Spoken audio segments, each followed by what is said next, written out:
Hold on. Let's see what we got. Dude, let's just start singing, bro. Like karaoke. Let's start singing our little heart out. Right? Some gratitude, maybe. Some gratitude. That would be a good one. Gratitude. Or Gyra. Dude, Gyra is a good song, bro. Yeah, it's a very good song. I can rock out to that song all day long. Can I get somebody online that can hear us? Maybe. I don't know. Jehovah Jireh? Maybe. Mike is saying we are good. Yeah. How is the voice over? Any playback? Question mark. Over. Are you going tomorrow morning? Where's breakfast? Yeah. I wasn't planning on it. I got the kids. Loud and clear. Let's go, man. Let's get started. Yeah? Sweet. How's your microphone? Mike, can we get a mic check on David's Mic check. David's Mic check. microphone? Mic check. Keep it going. Start singing, dude. Sound like Lenny, dude. I can't sing. I can sing when everybody else is singing. Yeah, you can't hear my voice getting drowned out by everybody else.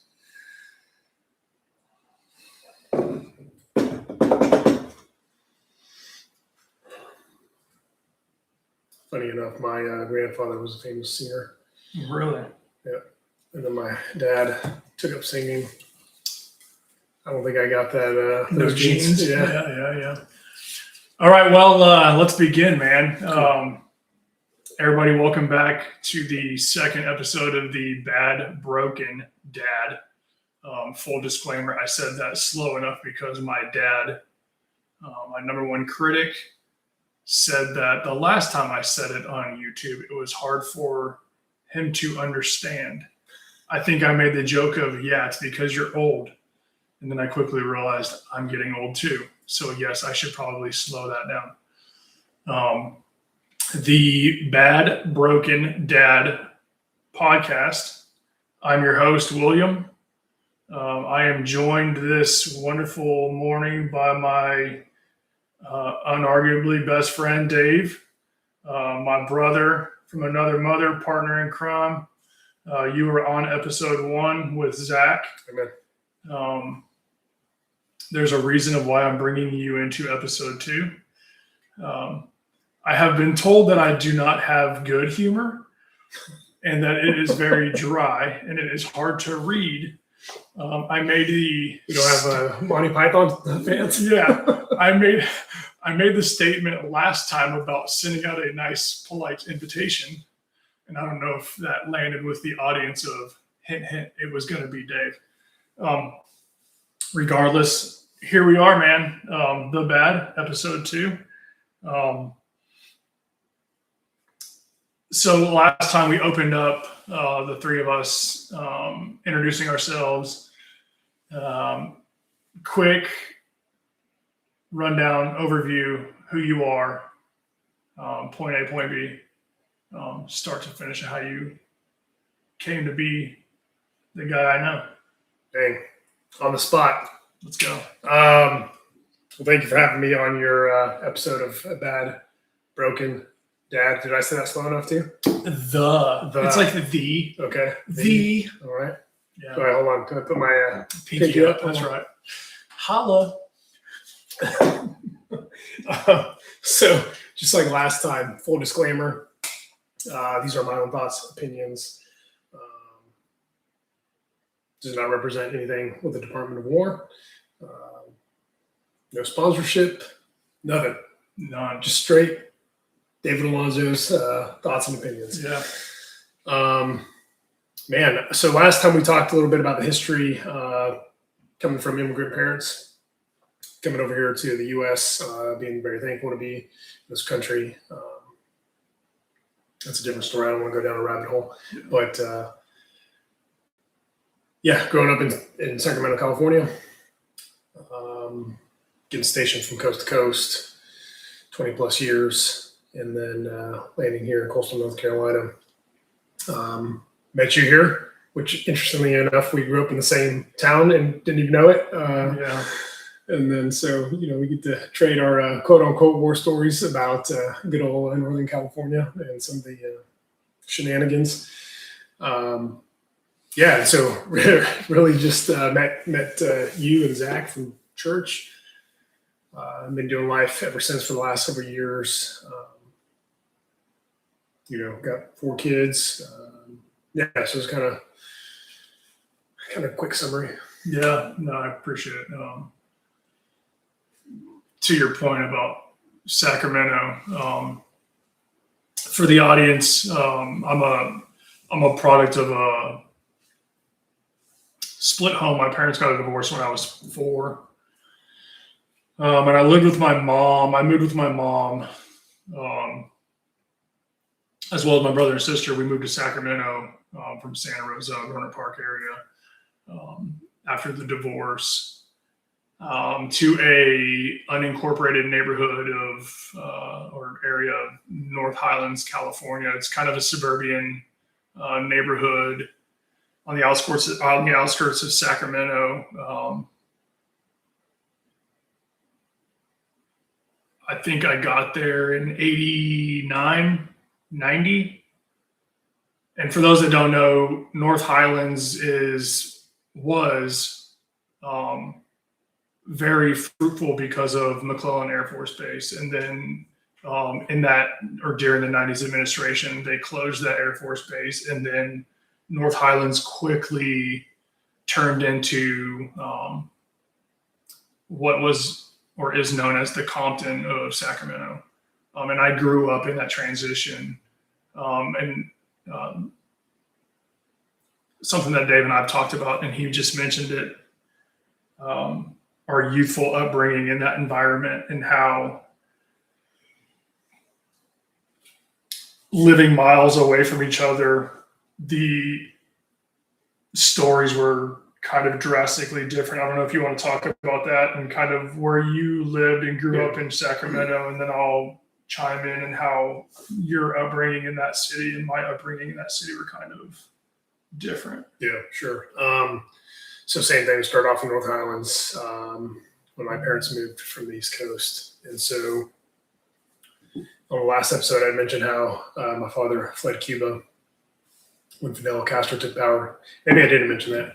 And then my mother came from Colombia. And so I think as things started getting bad in North Highlands, they kind of already come from, some of that stressful, kind of chaotic environment as they were kind of fleeing their country. So we moved to a better area.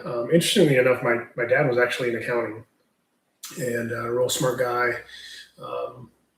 He wanted to be an architect.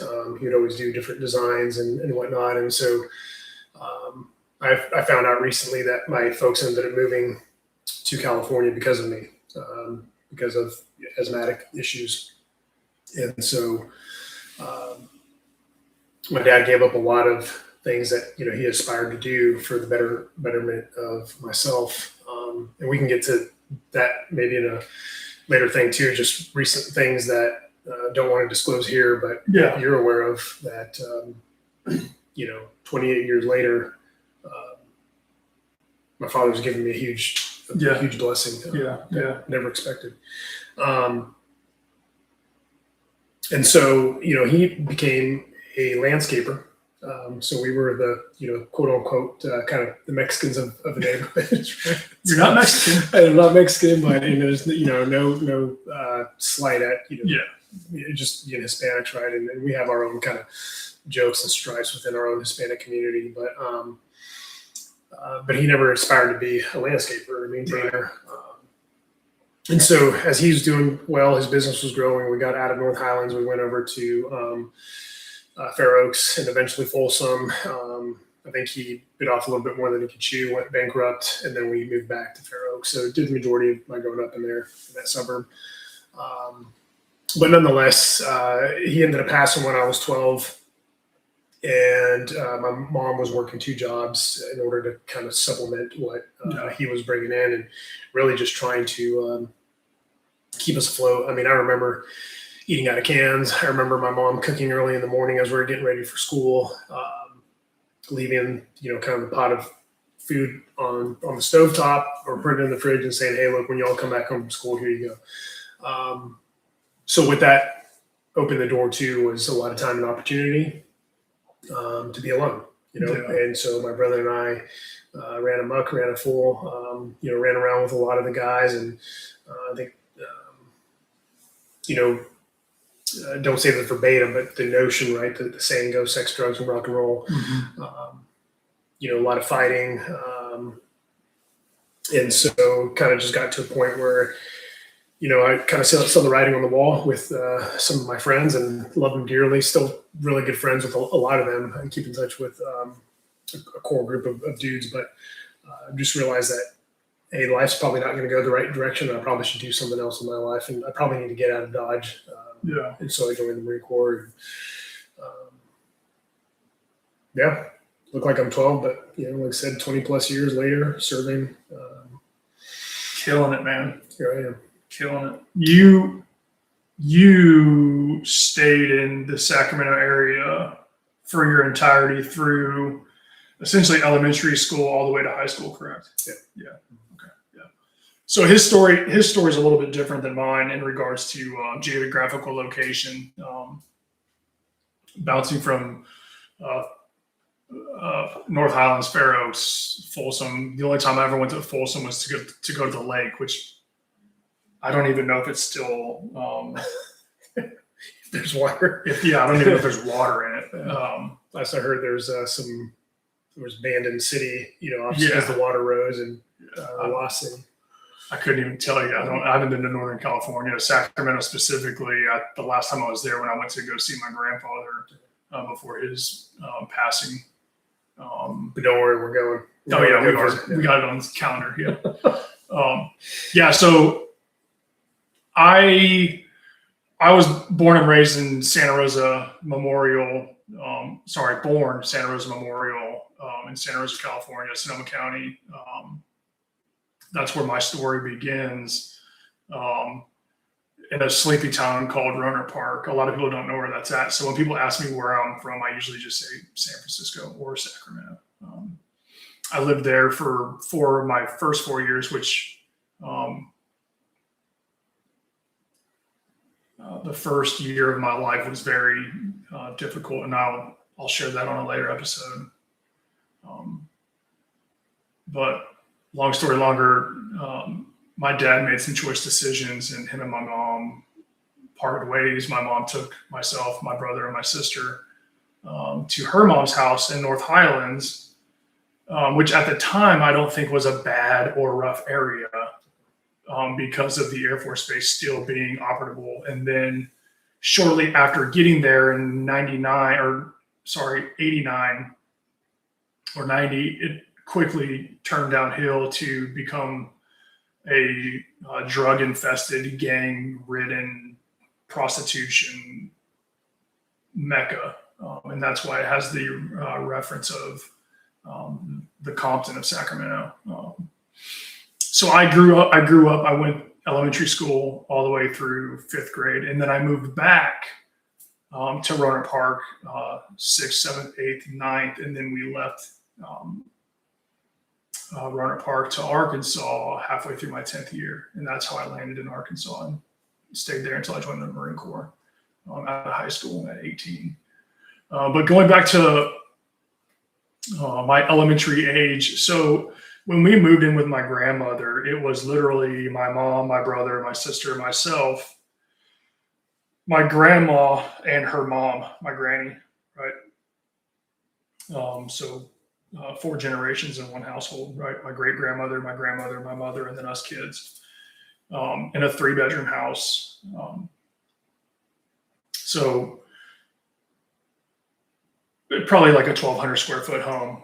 And I say that lightly, like my mom, our neighbor converted the 2-car garage into a bedroom with no insulation. So that was where my mom was at, with a washer and dryer, and very hot, very, just not pleasant. She had like a window AC unit that didn't work at the time. And the house was right next to a park off of Georgia Drive. I think, if I remember correctly, we were the only, there was only 2 white families in that neighborhood. Us, and then a Russian family who, I swear, based off of my knowledge, were scrapping cars and flipping cars, man. Like, they were going into the city, pulling a car out of the city, and then like you would see this nice car on the side of the road, and then it would be a completely different color after they had just spent 8 hours of sanding it down and repainting and probably reselling it, right? Like, I don't know if they were tied into stuff. I don't know. I had a Russian friend I grew up with, and there was always some weird stuff going on. Loved the dude, loved his family.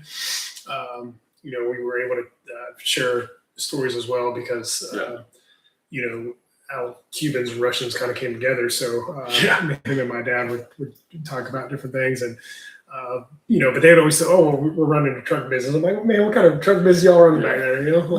Should I be a little skeptical about what's going on? Anyway.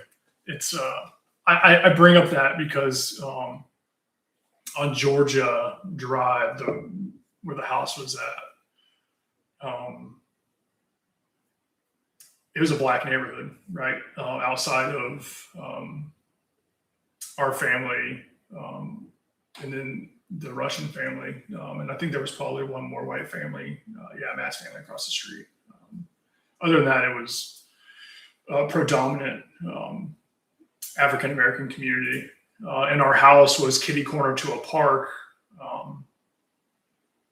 So naturally, because of it being a common place, there was a lot of drug activity, a lot of crime, a lot of gang activity, a lot of sleepless nights of laying in a room that I shared with my brother and sister, with the helicopter back in the day, when like you see on TV, like the helicopter with the spotlight, trying to find somebody running from the cops, a lot of sirens, a couple of different occasions of where you would walk out of the house and there would be a dead body laying in the street because of a drive-by, right? And this is like, I remember one time specifically, you could, like, I think we were all in the house probably watching like Steve Urkel or something, or Family Matters. I don't know what we were watching, but you hear the clap, clap, clap gunshots, and then my grandma, she was kind of heavier set and sat on the couch and really didn't get up, but she would, like, I remember her telling us specifically, don't go outside. And like, of course, like, I'm a kid, like, I'm going outside. My brother and I stayed outside until it got dark anyway, because my mom was always at work. But going outside and seeing a body in the street, and then seeing distinctly, I remember seeing suburban Bronco just driving amok, like through the middle of the park and going around the other side of the basketball court. And then obviously the cops and sirens, and then the helicopter. So it's just kind of ironic of how you and I we have such common ground in coming from arguably the same area, but just the distance of like 3 miles can separate such a, difference of how one is raised, and you can even see that here where we live now, right? Like, I could drive 5 miles down the road and it'd be a completely different area, vice 5 miles the other way, right? So it's just kind of crazy, and how that adversity and upbringing kind of layers into how you are parenting, establishing morals, and essentially how it forms kind of the foundation of who you are to this day, right? Like, people, like, I love cooking barbecue, right? You know that. Yep. And like, at its core root, You making wings tonight too? yeah, I will. I own Nathaniel some wings, by the way. Like, at its core, like, I grew up eating that food in North Highlands, right? When like my mom, man, like the OGs, you'd see all these dudes just drinking 40s of King Cobra and like Still Reserve, right? And like, Mad Dog 2020. for real, dude. Like, and like, so like I pride myself on my barbecue, right? And I know that a lot of people would say that, yeah, William makes some pretty decent barbecue. Yeah. And it all, I think, is tied to where I grew up, man. Like the Kenny Williams of seeing how he made his pork ribs, right? And how like my dad made his beef ribs, and like being in the kitchen, seeing all of these friends of my family who are African American cook, right? And seeing the soul and seeing like, how they cooked collards and how they cooked okra and how they cooked just great food, man. Like how they cooked chicken on the grill with like a Weber charcoal, right? Which I don't even know if anybody uses charcoal anymore, right? I know I do, but like everybody's got gas grills or Blackstones or Traegers, and like, man, there's an art to cooking that way. And I feel like that's at its core where I learned all of that from, right? So there's good that came out of that I still benefit from today, but there's also like I can speak a little street, right? Like I can get a little slang, I can get a little ghetto, I can turn on some like 2 Live Crew or like some Boys to Men or some Tupac or like NWA, and I can get down and like reminisce in the 90s, right? Because I was in that environment all the way into 5th grade, right? And that's, in my opinion, some of the most moldable years for a kid that will be lasting, right? And actually, in my opinion, probably last generationally, right? So, and I say that because, we both have kids, and how we raise them, and how we're present in their life, and the art of actually being present with intention, and that's one thing that I've learned over the years is like, and I mentioned this on the first episode about being divorced, and some of those limiting beliefs of, the spouse kind of saying, oh, you're a bad dad because you're not doing X, Y, or Z, right? And then like that reiteration over time makes it seem like, yeah, I am a bad dad, right? And then you start believing that I'm a bad dad, and then you just start like, yeah, you're there, but you're not there. And I have kind of a little bit different perspective in a sense where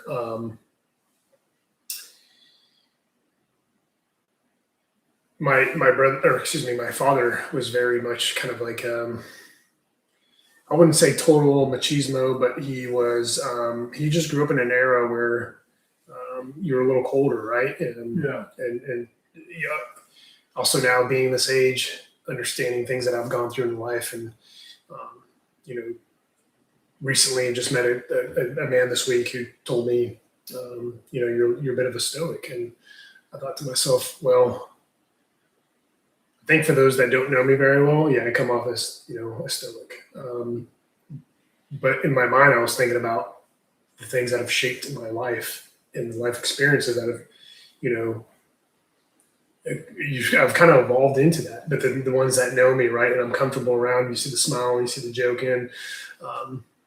And so, maybe it's a way of like putting up a wall, guarding whatnot. But anyways, back to my dad, it's, I wonder if it's the same thing with him. And he went through a lot of different things that we here in America take for granted. I can't imagine what it's like to get a visa to Mexico and then, flee your country, and, when a communist party is taking power, and then, coming to America and leaving everything that you know and love, and other relatives, right?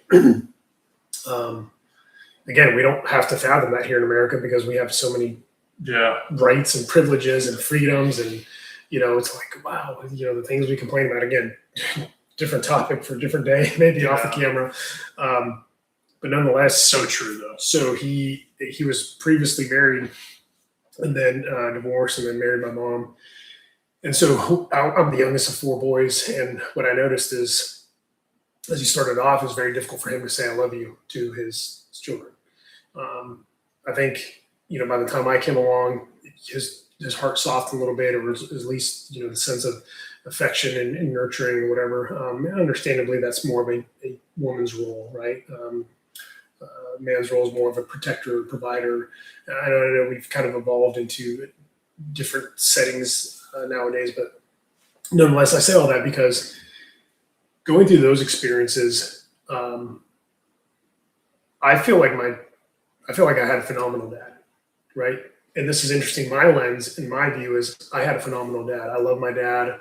I look up to him. I look at the things, and as I inch more and more into later years of my life, I look back and I start to look at some of the similarities or resemblances, right? And like talking about how he went into accounting, and here I got into finance. I never imagined I'd do that. It's like, wow, that's a good point. Man. Wow, that's crazy. Him and I ended up doing some of the similar things, and then all that to say is my brother's perspective is much different. He still carries a lot of hatred, or one of my brothers carries a lot of hatred for my father, and I don't understand why. Yeah. I remember him getting really froggy with my dad one day, trying to step up to him and hit my dad, and my dad ended up dropping him. It's like, it's like when I was a kid, I'm like, oh my God, what's happening? Freaking out. But like as a parent, it's like, yeah, dude, like, come on, man, you don't disrespect mom or dad, like, and step up to him and put your hands on him. It's like, come on. So I ended up, I guess, getting a lot more, especially as in passing, I got a lot more from my mother. So I feel like I was always a very involved dad. I think kind of like the breakdown in identity, right? The bashing. But I never accepted that, and I won't accept it. Never will, because I know how involved I am as a father. Yeah. I know how loving I am as a father. And everything I've ever done, is for my family. I think I even mentioned in the last episode, the mission statement being to love, cherish, and protect my family. And the things I'm doing now, this very day, all the actions that I'm taking, it's the long game that I'm playing, and I'm, looking 5, 10, 15, 20 years down the road of, okay, how do I set my family up? How do I set myself up for retirement? How do I set my kids up, and how do I leave, a legacy behind? And that also goes back to some of the things we talked about, is writing our eulogy and looking at, okay, how do I backwards plan the rest of my life? No perfect science, right? We're still figuring it out, but at least we're a little bit more self-aware than we were several years back. Yeah, no, and I can attest, right, because I see you with your kids, and I know that like you are very nurturing and loving, and I think that you always have been, which is something like I feel like I'm finally figuring out, right? Like I had this conversation with Zach yesterday on the phone, and he brought up something really, really powerful to my attention, right? And like, like the breakup, and what I've been struggling with recently in regards to like just being overwhelmed with life, and like to be honest, this podcast episode was supposed to be on Monday, right? It was supposed to be this past Monday, and I couldn't do it, man. I wasn't in a mental headspace to put myself in a vulnerable position, because I had emotional maturity, right? Like, and being honest and being truthful, right? And it goes back to my mission statement. Like, I have to be honest, and I have to be open and be vulnerable. Like, dude, I spent a lot of time crying on Sunday, right? Like, I spent a lot of time Monday morning crying, right? I've cried a lot this week. And I say all of that because I feel like now I've just now finally realized like what my ex-wife was saying, and I feel like my last relationship was saying the same thing, right? Like, and Zach brought up a good point, man. I'm about to start crying, but I messed up then, and I messed up again. But now I have an opportunity, after realizing what I'm supposed to be doing and how I'm supposed to be talking, specifically to women, that I have a great opportunity to exercise that right on my daughter, right? Because she's a young, youthful teenager, right? So like my ex-wife, and I will never take this away from her. She's an extraordinary person, man. Great mother. I would never take that away from her. And her and I had our differences, but she was always a great mom. And she would always kind of like tap me on the shoulder, like, "Hey, man, like you don't need to come home and just completely check out. In fact, I need your help, right? Like, there's the benefit. Sorry, not benefit, but there's a difference of being present and then being present with action, right? Like I can be in the home, but if I'm not engaging or interacting with anybody in the home, then I'm not really there, right? I'm just there because it's the shelter. I'm not providing any form of security, comfort, or any form of like nurturing or any emotion. There's no connection. I just come home from work and I'm sitting at home, right? And there's a difference of that versus me coming home and being engaging and helping, right? And you and I talked about this the other day. As single dads, like we quickly realized that, man, I don't have anybody helping me. I have to get dinner ready. I have to get schoolwork done with the kids. I have to do their homework with them. It's not the William show anymore. It's not the Dave show on the weeks we have our kids, right? And you kind of take that for granted. At least I did in the marriage, right? So I didn't understand that role and responsibility of being a dad and owning it. I wanted it. I wanted to be a dad, and I just didn't know how to do it, right? And I really didn't have anybody to like, hey, let me take you under my wing and show you. Like, yeah, I have a dad, and he's in my life. I have a great relationship with my dad, but I think that I guess I could probably say this. I'm sure that my dad will see this episode. He's probably just as broken as I am, right? Like, and it could. I mean, him and I have had conversations, and I don't think we've ever talked about it. But like, we could probably tie some of like the brokenness back to his dad, right? I don't know. And I say all of that to what Zach said.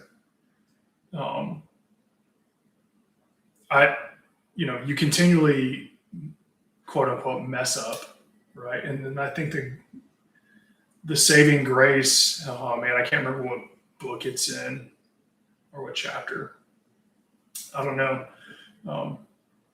But we keep getting up, right? And we keep trying. We don't lay in our sin.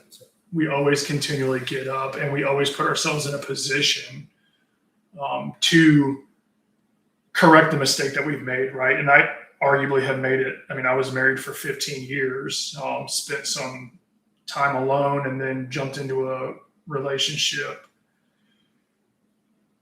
Arguably similarities, right? Being present and the absence of action.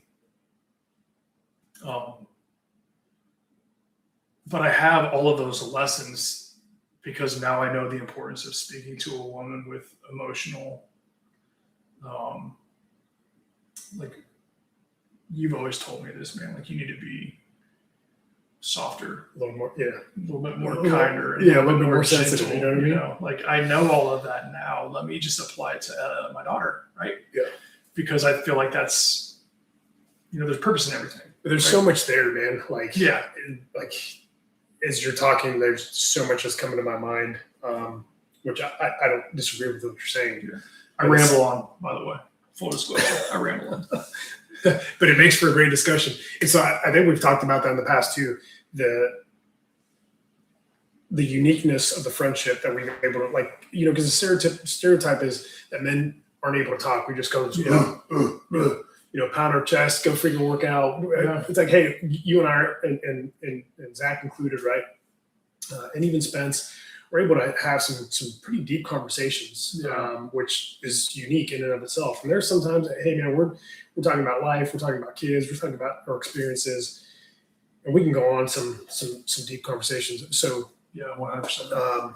Man, yeah, you hit a lot. And yes, you and I have talked about those different things, but I also want to encourage and say that you are you for a specific reason and, your own uniqueness. And so those areas of being blunt, they serve a purpose, when it's needed, right? But yeah, there's other times where, and hey, there's times where like, you know what? Hey, maybe I can, maybe you just need to suck it up, Buttercup, right? And say, hey, don't be, kind of a sensitive Sally at this moment. You know what I mean? Yeah. But I would also say that, look, nobody's perfect. You know what I mean? Yeah. To sit here and say that, it's like the notion of Jesus telling the Pharisees, hey, you with no sin, go ahead and throw the first stone at this lady. So for the naysayers, for the haters, it's kind of like, okay, all right, cool, true story, yeah, cool story, bro. Like, I'm sure you've got no sin in your life, you're perfect, whatever. And the point is being self-aware, evolving, growing, maturing, developing, and yes, realizing, hey, I've made some mistakes in my life. Okay, what am I going to do about it? Am I going to dwell on that? Right. Am I going to dwell on something that occurred? Some people do. Some people do. Let's say 5, 10, 15, 20. You add the number. Some people do. And let's say it's 20 years ago, and it's like, oh, hey, I don't even remember how it actually happened, but I'm going to morph it, and like, this is the story I'm telling myself that I decided to believe. And it's like, really, get over it. Yeah. Like, it's not how it really happened, but hey, nonetheless, move on with your life and evolve. Right. And the point is, how do I take that sin or that story or whatever, however you want to package it, frame it, and say, look, I want to do something better in my life. Like, you've got different examples. I don't know if you ever met Charlie Engel, if that was one of the dudes that was at the island or that you guys got exposed to. But, the guy is prosperous, became a drug addict. He went to jail. Like, he started a running ministry or in yoga ministry, club, not ministry, in the jail. And a lot of people made fun of him, like, dude, you're going to be the first one to be assaulted, because who the hell starts a freaking yoga club in prison? But all these guys started following him, and so he was talking about some of the behavior of addicts, where they just have a desire to grow and do and all that. Not to say, hey, that's something that we struggle with, but you've got all these different examples in life and with people that they do a lot of wonderful things. Yeah, and they're able to come through that hardship, and so. I think the notion goes, and some of the things we've talked about is we can do hard things. Yeah. And yeah, it's tough. Like, hey, we've talked about it. Yeah, I manage 180 people, right? Process about $30 million a month. Yeah. We've got leadership challenges, personnel matters that we're dealing with, aside from the business and, doing national, international work. I mean, we've got an HR function. We've got an overseas function. We're working with the treasury. I mean, you name it. It's chaotic. And then the weeks that I don't have my kids, like, you joke around like, damn, this dude's always in the office, right? Yeah. Yes, I'm pulling a lot of hours, trying to make up a lot of time.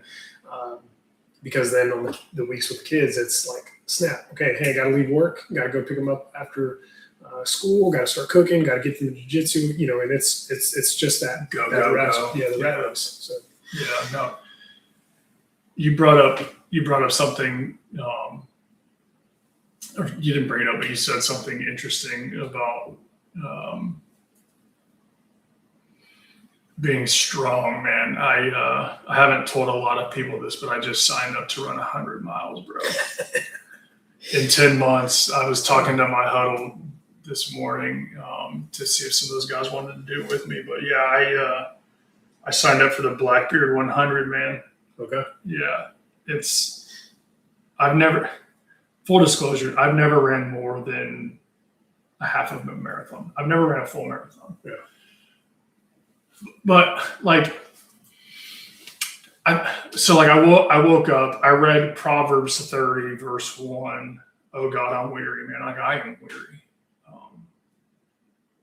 And you know why. I don't want to go down that rabbit hole.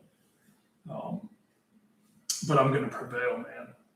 Right? Like, and I'm going to put myself in a position to grow and get closer to God. And what better way, dude? I'm going to go run 100 miles with no headphones, man, and just soak and immerse myself in that aloneness and just rely on His strength alone, man. Like, I think there's power in that, and I'm going to do it, right? Like, so anyway.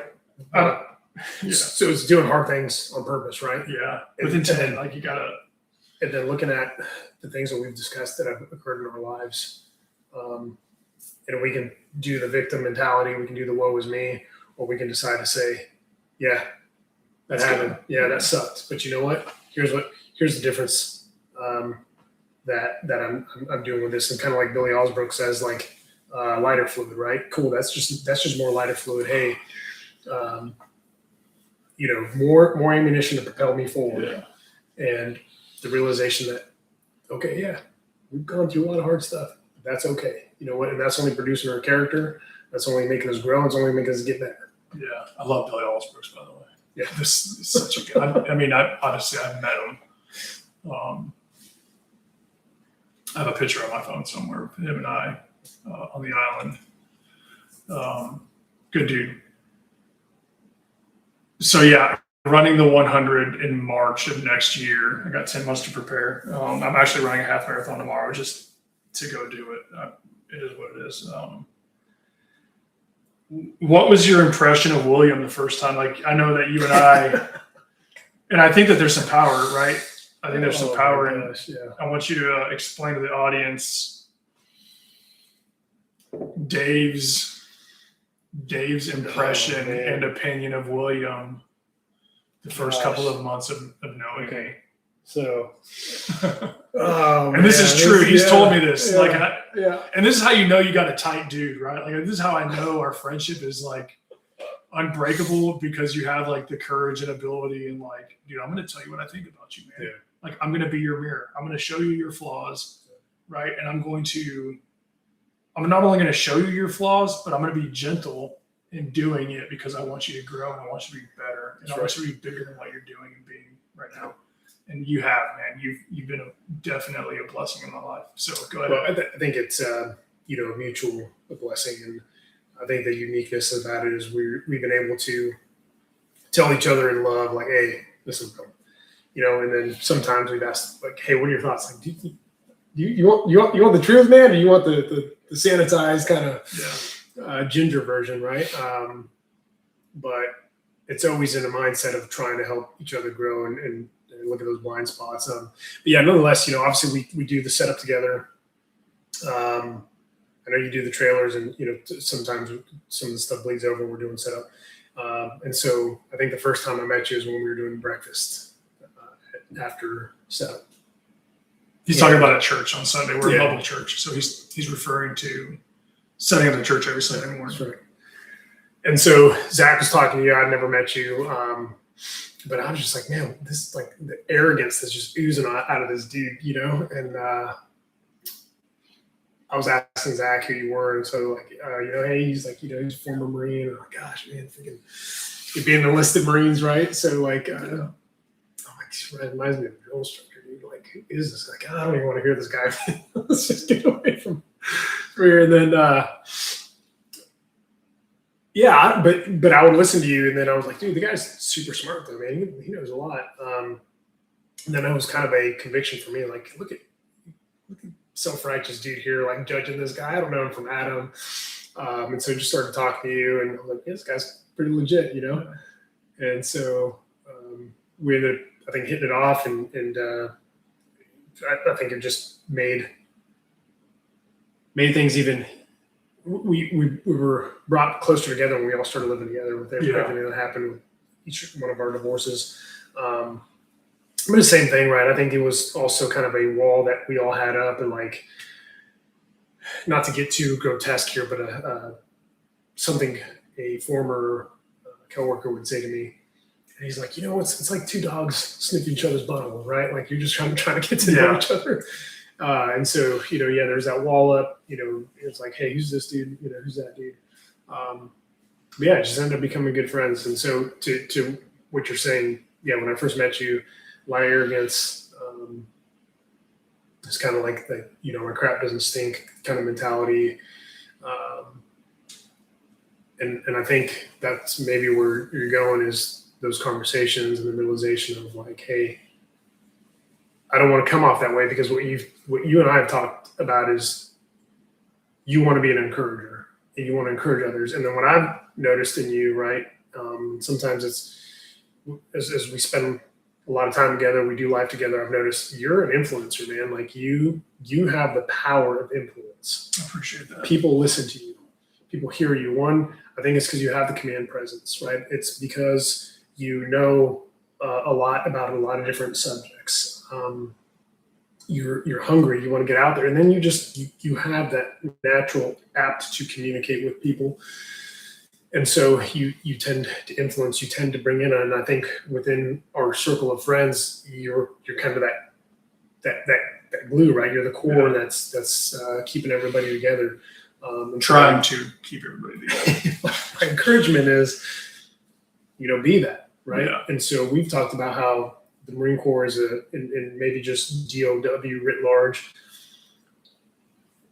There's a cynicism, right? There's the having a sense of being critical, and there's a need for it, right? And there's a need for some of that dark humor, that some of the things that we endure and go through, like it's needed. But knowing the time and the place and the realization, like, hey, maybe my spouse doesn't want or doesn't need to know some of these things. Maybe I can share that with the buddies, right? Yeah. But then taking that cynicism, it's like, you know what? Even just this week, like we were talking about Monday, I was in a headspace Monday too. And what I realized is like, man, why am I now starting to develop this mentality of I'm getting critical about things instead of like, man, I've been on fire for a long time. Just like life's hunky dory, life's great. It doesn't matter. Like, it's kind of like the protection that God provides. Like, hey, this is blowing up over here. Freaking, landmine going over here. I got a sniper, for the last 2.5 years trying to take me out. Yeah. And I'm just happy-go-lucky. And, you get tired, right? Yeah. And you get overwhelmed. There's a lot of different things, but it's the reality of, shoot, look, hey, man, regardless of all the things that are going on, there's still something to be grateful for.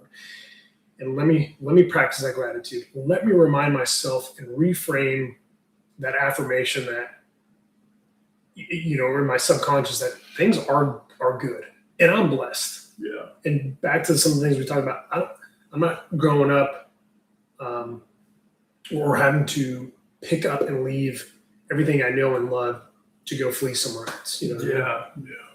No, that's huge. And I mentioned Proverbs 30, that weariness of life, right? It's not easy, but it's easier when you have someone that you can call and rely on, right? And I know that, like, to your point of being like that stoic, I don't show emotion. I don't, I'm a man, I'm not going to do that. And that's something that I've learned of recent years is like, no, you need to, and I say this as an encouragement for anybody watching this video that's a man, like you need to have that inner circle of guys that you can literally like download life on, right? And they can help you share and they can provide advice and give you a different perspective to reshape your outlook, right? I mean, that's what you do, right? Yeah. Like that's what you do for me is like, I can woes me, oh man, William, but you're like, no, bro, like, let's go. Yeah. Like, here's this Billy Allsbrooks video.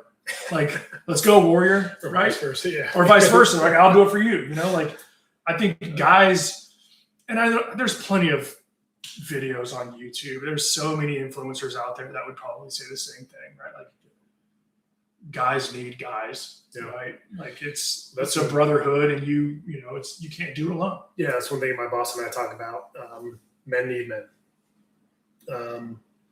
Women are phenomenal, amazing creatures that God created. But as far as, a man, hey, yes, we need women in our lives. But when we're talking about things that men struggle with, or some of the encouragement we may need, hey, men need men. Yeah. And whether that's, close friends, whether that's, I'm thankful to have a close relationship with my boss, that we're able to talk about some of those life things as well. And so nothing different than scriptural, hey, everybody needs a Paul and everybody needs a Timothy. We need mentors. Yeah. We need peers that are pouring into us. We need to be able to pour into others, right? And encourage and help others grow and say, look, man, I've been there, done that. And, either I screwed this up in this area or I did really well. Let me help educate you. Yeah. To your point about the women piece, I think that's where also arguably a side note of messing up is bringing that individual into our inner circle. I probably shouldn't have done that, but I should have kept that separate. It is what it is, right? But having the ability to look at it and address that and not allowing it to happen again in the future is really what matters. But yeah, it is what it is. Yeah. And I was going to, and on that note, maybe it's going kind of down a rabbit hole, but I think the important part too, though, is like, as you're talking about just a few moments ago, you're talking about, respecting women, talking kindly to women and so on and so forth, right? The importance that, like, hey, women matter too, right? Because they are, spouses, their mothers, their, sisters, their aunts, you name it. And they bring their own unique perspective to the table. Mm-hmm. And I think through my own process, the affirmation or the validation for me was talking to a friend that was going through divorce and being told, what's crazy, man? I've talked to pastors, and this is no slight at anybody, pastors, church, whatever. It was just his words.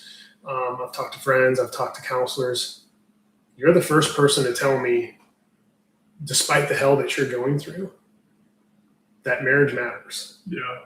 To forgive, because, back to the notion of earlier, right? The Pharisees, Jesus told them, throw the first stone. Yeah. None of us are perfect. No. But that's a holy, sanctified thing, ordained by God. And nobody has the right to destroy it, perverse it, any of those things. So, clearly I'm going to advise him or anybody else, try to make it work for the right reasons. Yeah. Right? Obviously, if it's something abusive or it's something, I get it, hey, maybe you got to part ways, but if it's not, it's something that we can work on, then work to make that marriage, because we're humans. Yeah. And we're going to have struggles, and we're going to go through challenges. And marriage, we got to remember, is a sanctification process to help each other grow together. Yeah. We are still responsible for ourselves individually, but we're also responsible for one another holistically, as partners. And so, it's just a matter of like, hey, and back to the notion of the bad, broke dad. No, like, hey, I'm not these things that you've tried to label me as. I am, here's who I am. This is who I am at my core. Right. And this is who I'm going to aspire to be. Hey, I'm a child of God, and I'm, here are all these other things that, where my identity lies. And I think that's the great thing about the name, the Bad Broken Dad, is we're not being held captive to that title, right? And we're using this as a platform to speak out and show other people who potentially are just as broken and or possibly broken even more than what we are, as, hey, man, it doesn't have to be that way. Stop, reevaluate, and let's, get some motivation and figure out how we can move forward in in a growing way. To what you said about the marriage, I would even argue that if you're being intentional in dating, and trying to find someone that's walking in the spirit of wife or walking in the spirit of husband, you also owe that level of covenantness and commitment, right? Like you have to date with intent and be very intentional in what you're doing, right? Like we have to court and do it a certain way. We should not be out gallivanting around and just, I hate saying this, but sowing our seed, right? Like, Yeah.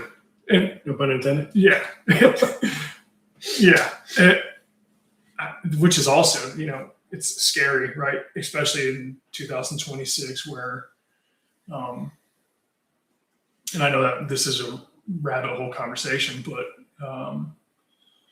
like guys get a bad rap for going on dates and just meeting women, right? Mhm. Like you're going to become known as that guy and probably wind up on what's the T, or are we dating the same dude, whatever. I don't know. But women, it's okay if they go on a date with the guy and probably 5 dates that week with different guys, right? Like, because we're not creating Facebook groups or asking, hey, are you guys seeing the same chick? Like it's just, anyway, yeah, I would just say that to echo what you were saying about marriage is you can apply those truths in finding the right one as well, right? And being very intentional and seeking the woman that walks in the spirit of wife. Yeah, anyway, all good things. What else, man? Man, there's a lot of thoughts. We covered a lot of ground. Yeah. I mean, my brain was firing off in all kinds of directions. I was even thinking back to like, deployment, coming back home, entering into a crazy workspace when trying to reintegrate back into, back into the parent command, and then, at home, and then all of a sudden COVID's hitting off, and then not only COVID's going down, but got ourselves into a 100-year-old farmhouse that was renovated, right? But AC broke in the middle of summer. I think within the first week we moved in, couldn't get parts for the warranty. It was supposed to be a rent to own, and the landlord was a friend, and no longer. Thank brothers in Christ, and maybe I'll see him in heaven one day. But nonetheless, things didn't pan out, and so what that did is just being an old house, this being an area that's known for water bugs.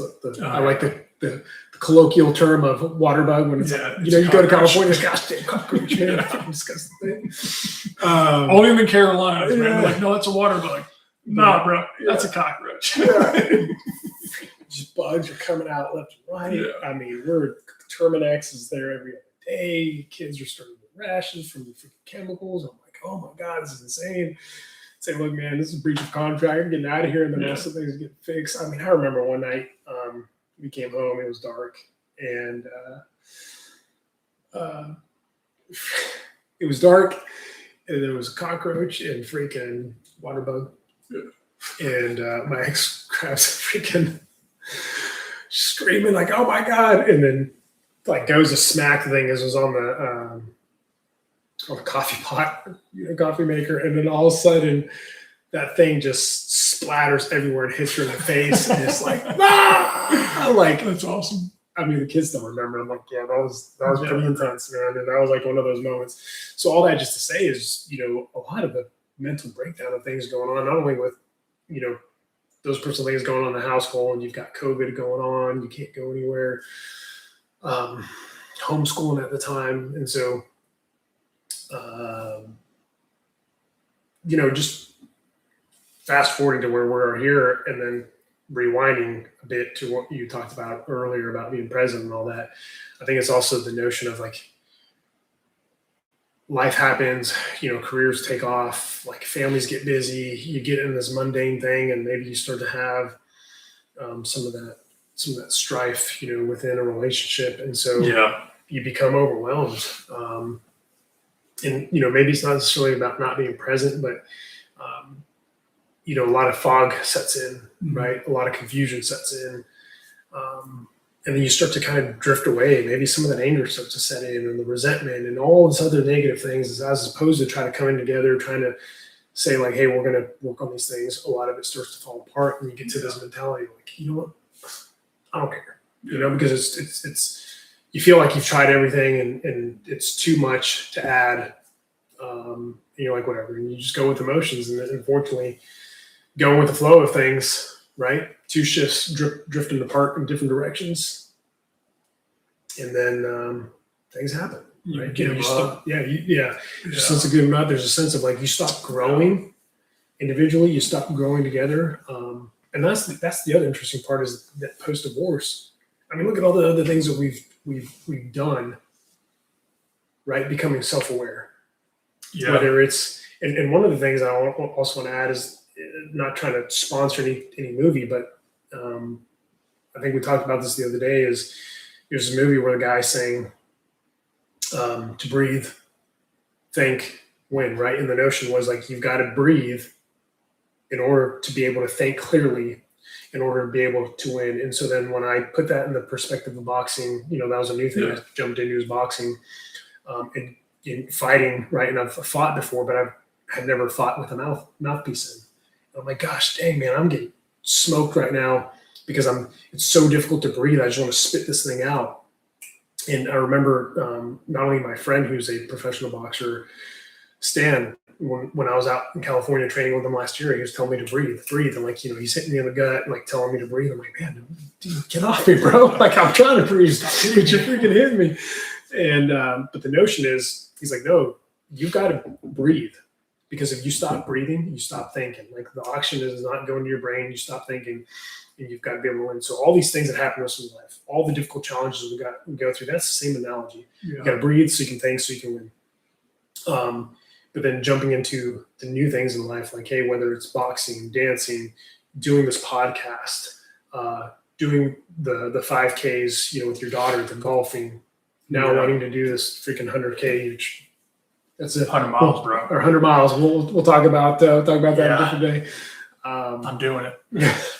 But you think like, man, we got stagnant, and that happens to a lot of men. It doesn't just happen to men; it happens to women too. And women are like, man, you get to the sense of giving up, right? And we've got to grow in our physical, emotional, mental, spiritual domains of our lives. Yeah, to echo what you just said, in my opinion, this is my opinion, I think being in a relationship and being a parent, arguably the hardest things I've ever done. And not good at, right? You can look at the failure, right? But now I know. And then being the parent and like being,